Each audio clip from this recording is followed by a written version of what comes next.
அந்த அன்னைக்கு பகல் நேரம் முழுக்க உச்சி வெயில் மண்டைய பொழந்துச்சான்.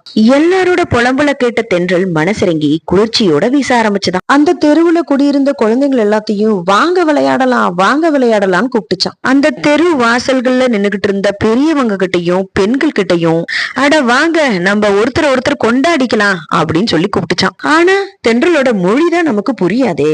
ஒரு வீட்டு வாசல்ல கூடி நின்னு பேசிக்கிட்டு இருந்த பெண்கள் எல்லாம் அவங்கவங்க வீட்டுக்குள்ளார எதையோ பேசிக்கிட்டு போக ஆரம்பிச்சுட்டாங்க. அதுல கடைசியா போன பெண் லட்சுமி அவனை கண்டிப்பா விட்டுருக்க மாட்டா, ஒரு கை பார்த்துட்டு தான் விடுவா அப்படின்னு சொல்லிக்கிட்டே போனாலாம். திண்ணையில உட்கார்ந்து ஹோம்ஒர்க் எழுதிட்டு இருந்த குழந்தைங்கள ஒரு குட்டி பையன், அப்பாடா அம்மா சீரியல் பக்கம் போயிட்டாங்க, நம்மளும் உள்ள போய் போன் பாக்கலாம் வா அப்படின்னு சொல்லி உள்ள போயிட்டாங்க. தென்றலுக்கு ஒரே மன வருத்தம். அட போங்கப்பா, நீங்க எப்பயுமே இப்படிதான் வா வாம்பிங்க, வந்தா கண்டுக்கவே மாட்டீங்க அப்படின்னு திரும்பிச்சான். தென்றல் திரும்பி பார்த்தா சில்லுன்னு காத்தடிச்சதுனால அங்க வேகாத வெயில்ல கொய்யாப்பழம் வித்துட்டு இருந்த பாட்டி முகத்துல ஒரே சந்தோஷம். மீண்டும் உற்சாகத்தோட வீச ஆரம்பிச்சுதான் தென்றல்.